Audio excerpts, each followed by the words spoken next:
So this will be a special session. को बोलो change है session. ये अगले उससे next वाला session शुरू होगा. Communicating Bharat's digital commerce story. इसके next.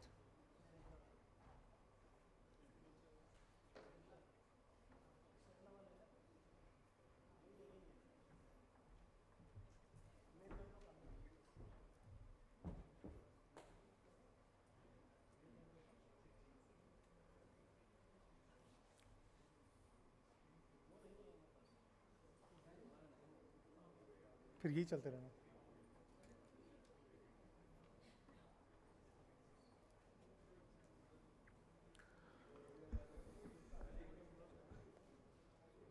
So ladies and gentlemen, please settle down. We are into special session, Communicating Bharat's Digital Commerce Story. May I invite T. Koshi, former MD and CEO, ONDC.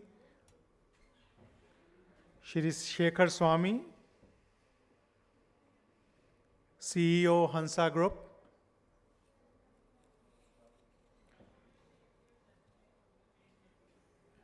Mr. William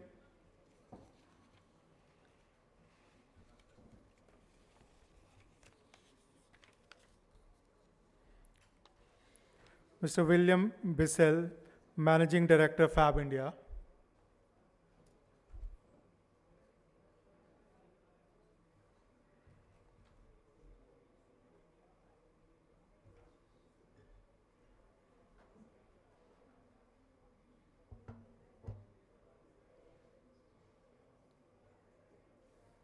So I'm taking this opportunity to thank again NABARD, the diamond sponsors, SIDBI and PAG silver sponsors, and the strategic partner ONDC, associate partner the Shamlav Advisors. So next session would be discussing about building the communication strategies to take the story of digital commerce to bottom of the pyramid and middle of the pyramid. बुलाओ जो भी है.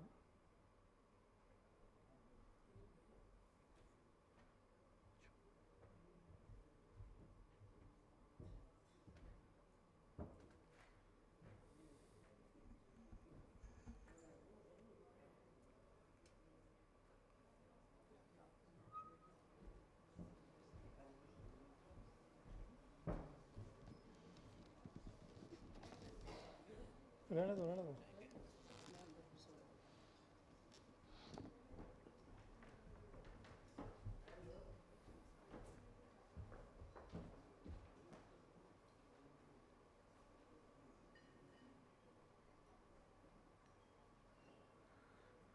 So Mr. T. Koshi is a former CEO and MD of ONDC.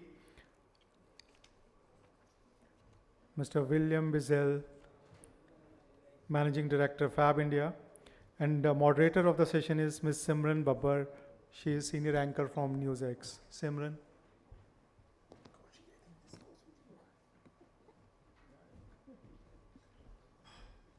Simran, mic is yours. Thank you very much for the opportunity, and as we speak, it's a warm welcome to all my guests.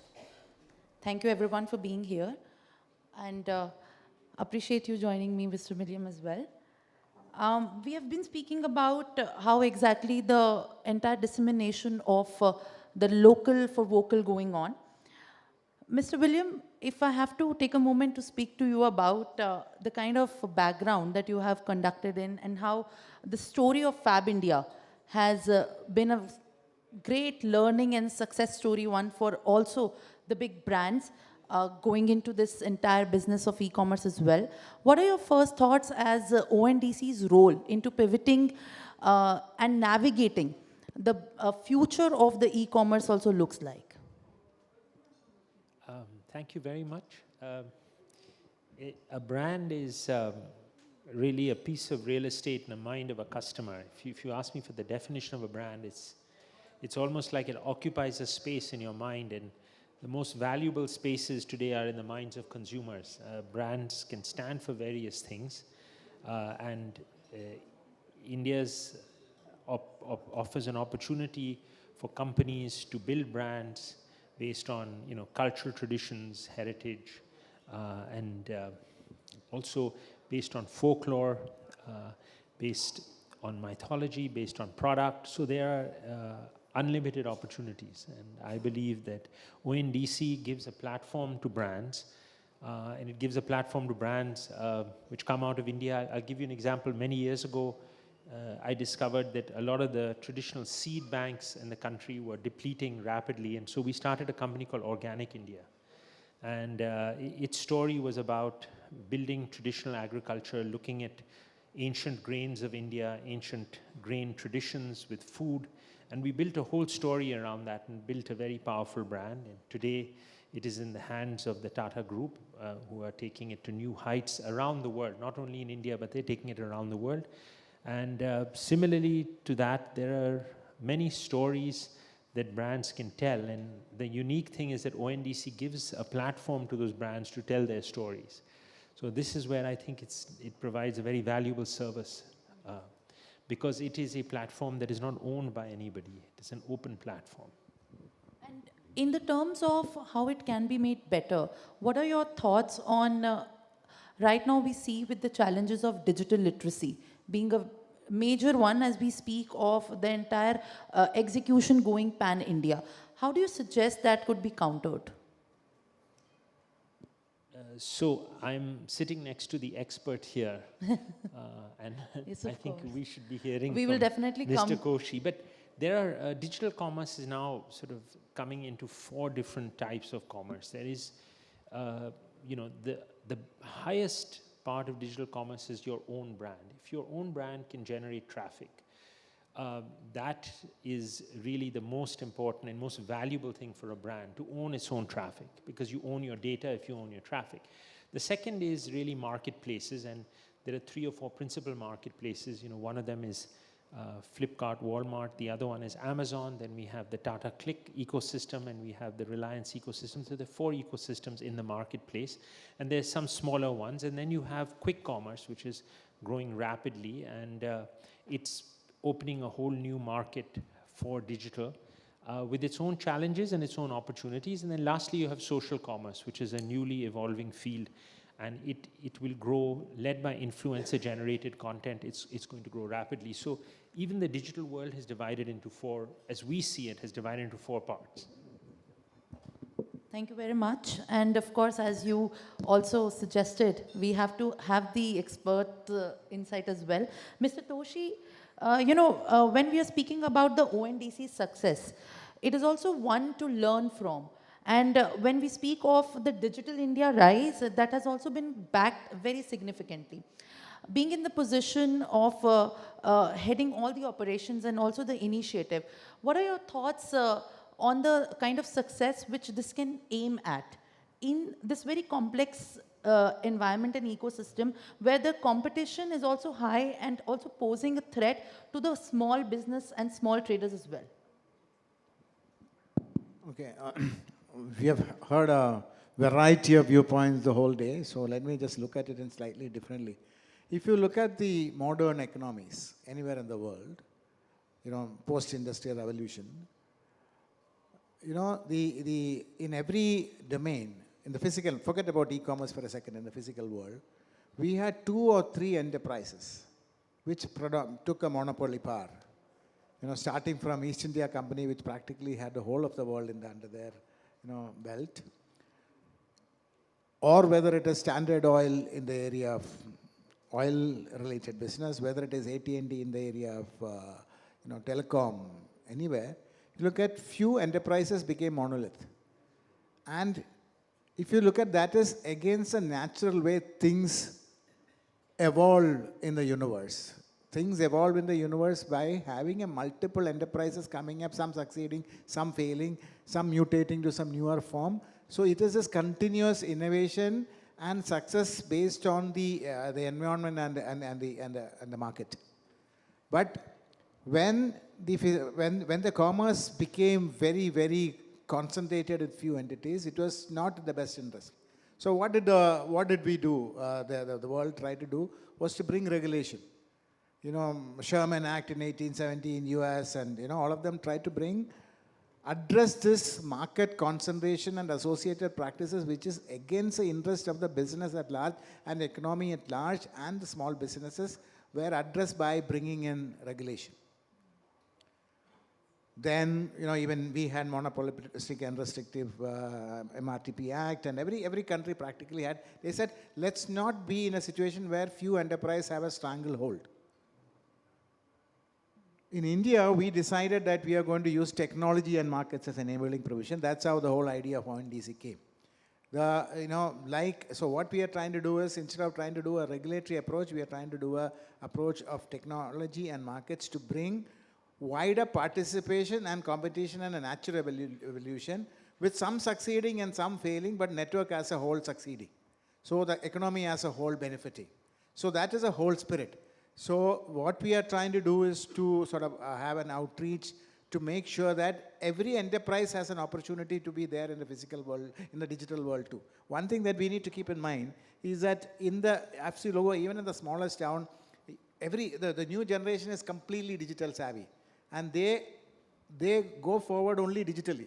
They have their what you call Instagram or Facebook or any of them. Their interaction with the world and economy is through digital. So unless we help every supply side also have an equal opportunity to present. Now you heard somebody saying in the morning, a vision, that at the end of it, every product or service which is catalogable should be available, supply should be there in the network, with a different kind of buying interfaces helping their own clients to help that. And that is a vision that we started with, and that's where we are going. But that can happen not with the strategy of few enterprises throwing $1 billion, but as a country, as an economy, as market, all of them coming together, having an initiative. Some places, the large enterprises can come by themselves. Smaller enterprises may need to have some affirmative action, either from very interesting models like Williams' model of Fab India, or where there is some Gates Foundation and variety of foundations coming and doing some enabling thing for them to succeed in this digital world. And we believe that's a journey that we will all see. Well, that's in fact a journey where we also see a learning happening. And as you spoke of, that there are different sort of suggestions for different settings. When we move forward, we can't leave the focus on the tier 2, tier 3 cities. So when we speak of how exactly the implementation has been very phenomenal in the big cities, how do we ensure that the participation also comes from the small villages, from also the small towns, where there's also a very complex understanding of the subjects, how they look from far away in the big cities? Okay, so if you look at today, in the last few years, and a transformation at the national level, something like this is not going to happen overnight. It takes some time. As you heard in the morning, from 2 years ago, 1,200 transactions a month to 18 million transactions a month. And it is growing. Some of the segments growing faster. Buy side, almost 1,200 cities, there is some participation happening. Sell side, 600 to 700 cities. So that is why you heard my colleagues explaining in the morning. So there is a lot of affirmative action, hand-holding the small businesses to come and be present here. Okay, so that's why the supply side is coming. But I believe that the way on the demand side will proliferate through this variety of digital channels is going to be unstoppable, because the new generation is digital savvy and they want those, and that's why we are seeing innovations coming from variety of enterprises, whether it is somebody like Bajaj who has a financial services, or somebody like a gaming company, or somebody like a spirituality company, all of them saying that, okay, now for our clients I am going to help them buy what is relevant.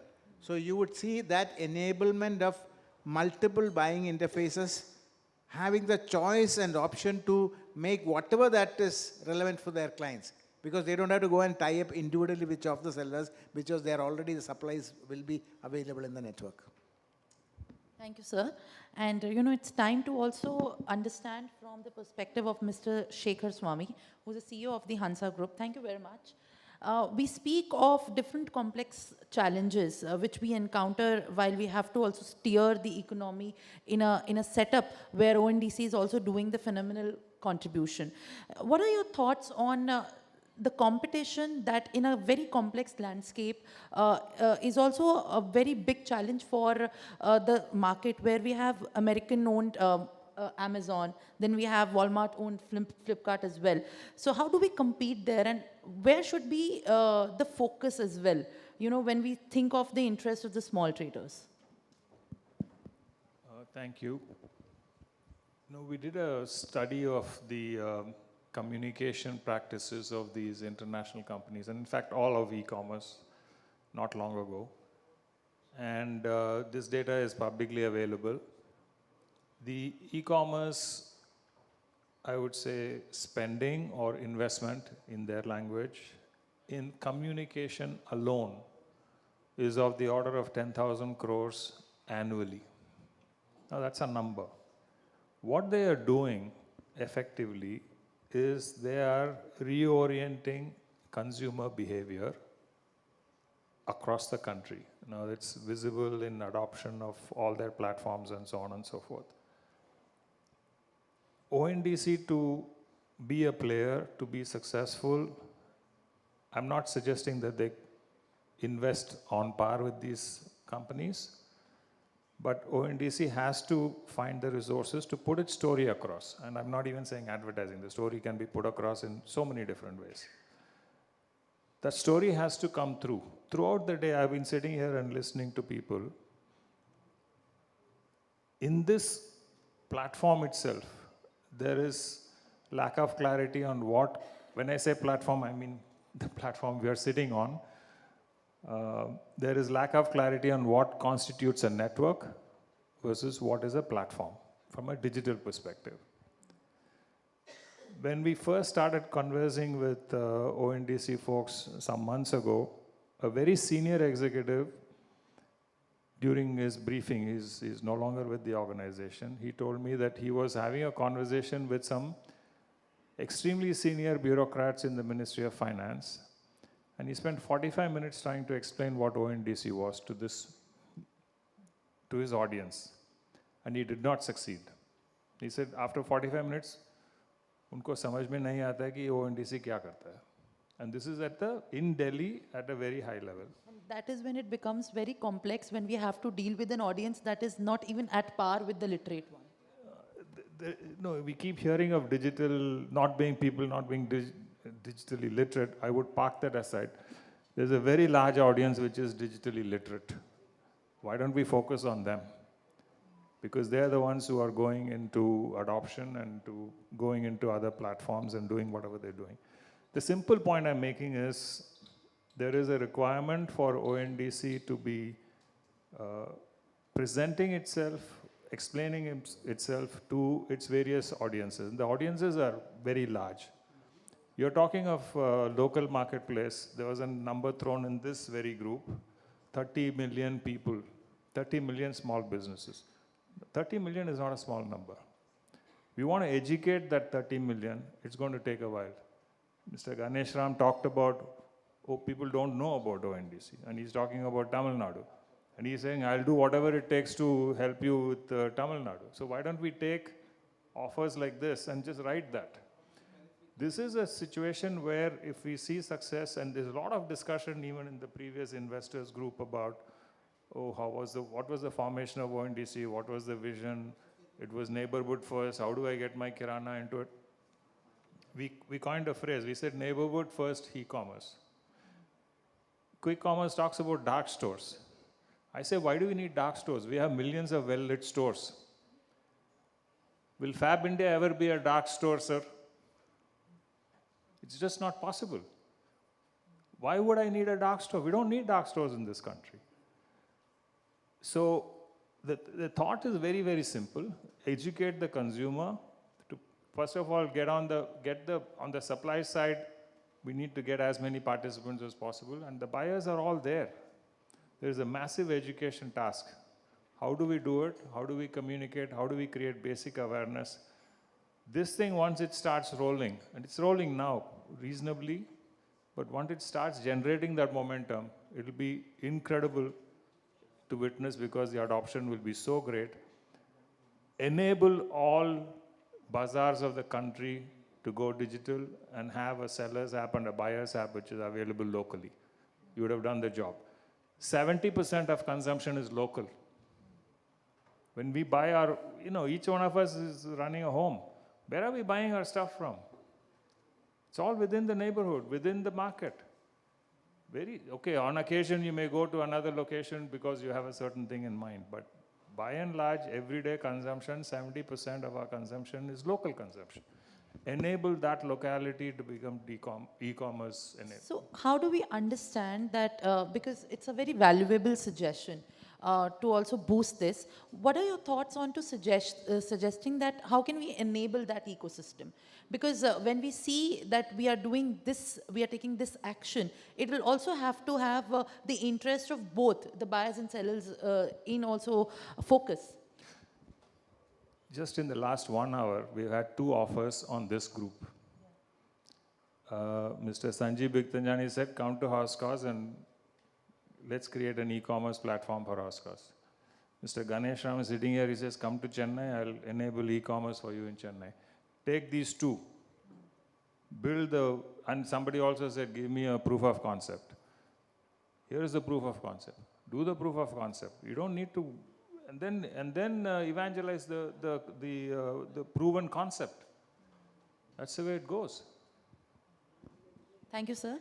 And in fact, before we move forward, Mr. William, my next question deals with a very recent incident that we have encountered. It also, in fact, has a focus on the potential that the Indian weavers have. And, there was an incident where the Prada was selling these Kolhapuris for 35,000 rupees and the Jhola bag for $50, another luxury brand. When you hold such a position, when you see that in the global market, the Indian goods, the Indian craftsmanship has a very huge demand. And when we accept that, how do you suggest for even the Indian companies, the Indian consumers as well, buyers, at the same time to understand the real potential of their own craftsmen? As Mr. Swami said a few minutes ago, there's a lot of money being spent on shifting consumers' tastes and preferences. And one should never underestimate the amount of money that's available to shift consumers' tastes and preferences. One of the things that we battle against is that, when you look to the West for inspiration, then something has to go to the West and then get validated and come back. So, for 30 years I've been working with Ayurveda, and it's only now that it's gone to the West that it's come back with the value. So we have to discover how to create our own value traditions and not look outside for that validation of value. Something, that is made by hand is inherently precious in the world. You don't need a Gucci or a Prada or somebody else to tell you that. I mean, you need to have your own traditions, and you need to strengthen those traditions, and you need to tell people what those are. So you can have, we often get told that we've been selling Kolhapuri chappals since 1960. So, we often told that they're expensive. And I say, compared to what? And somebody says, compared to a mass-produced shoe made in some sweatshop somewhere in the world. And, you are battling that consumer mind all the time. And, I think one of the great work that some of our designers have done is that they have actually taken the designs globally and put a real value on it. And I think that those are the kind of things that we, must support.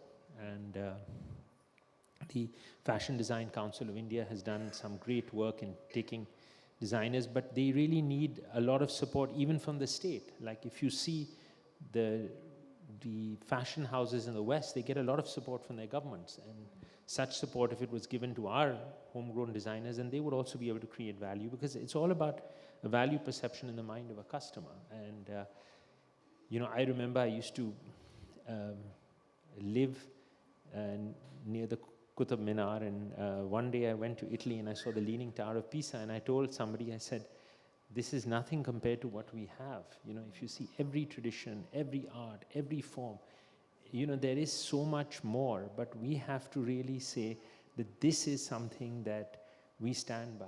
For example, if people started wearing kurta pajamas one day a week, it would revolutionize, you know, the supply and demand for this. It would revolutionize employment generation. But how do we bring that shift specifically? You know, we see from the young population as well. It's a fast-selling fashion word. And when we have such need, which can be triggered every other second, how do we instill that idea of sustainability as well, of the idea of backing revolution, and also to, at the same time, to value what we have of our own? How do we do that? So you start by saying that fast fashion is the most toxic activity that you can do today, because you are using huge amounts of water, which is in short supply. You're polluting that water with dyes. You're selling goods that are used once and thrown away. That's the basic premise of fast fashion. You wear it once, you wear it twice, you throw it away. We talk about forever fashion. We talk about fashion rooted in tradition. We talk about fashion rooted in culture. You know, these things have much deeper roots. And so, for example, you know, this Raksha Bandhan, it was fantastic because so many people decided to celebrate it in a traditional way. And it was amazing to see that, you know. And, you know, the more focus there is on that, the more of a market that is created for millions of people who work on it. Today, this year, I'll tell you, a lot of people bought handmade Rakhis, you know, Rakhis made. And it made a huge difference. You know, when you sell 60,000, 80,000 of those, it creates a lot of employment. It builds something very precious. And so these are the kind of small moves that over time, you know, one can encourage, and hopefully they make a big difference. And before I, in fact, let you stop there is one thing that I want to know about from your experience, which I'm also very interested in learning from you, that have you learned anything from the dreams of the Indian weavers after having worked with them, assisted them? Because mostly what I have spoken to is the sense that I've got is that they don't feel supported enough in the economy that has very huge demand, but there are very less routes for them to also be benefited. Most of our artisans are actually micro enterprises, and the government has a program through the PM Vishwakarma scheme, which has been a huge support to those artisans. They've identified millions of people. It's under the ministry, MSME ministry, and they have launched across the country. They are today giving a lot of support to, under the PM Vishwakarma scheme, there's a lot of support given to the micro enterprises. And micro enterprises are an engine of the economy, one of the engines of the economy. And I think that this recognition that is being given to them will go a long way. All right. Thank you very much to all the speakers and who have contributed into this very valuable discussion. I appreciate all the valuable insights from each one of you, which has significantly contributed into understanding how the e-commerce network, and also with the contributions that have been significantly made by ONDC, is now aiming at. Thank you very much.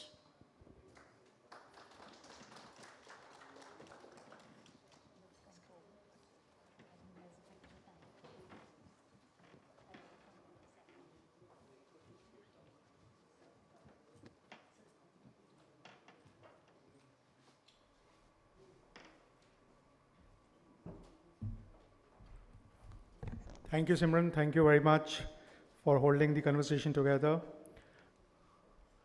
Harmiji, if I can request you to come forward.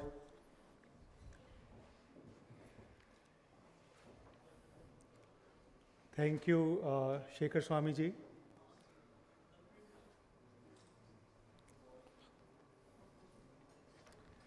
Shekhar Swamiji is very passionate about digital commerce. You have just witnessed his passion. Mr. William Bizel, Managing Director, Fab India.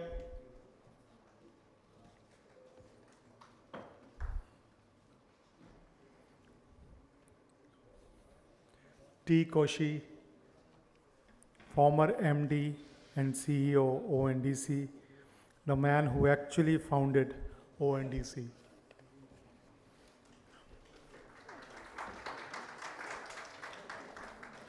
and Ms. Simran Babbar.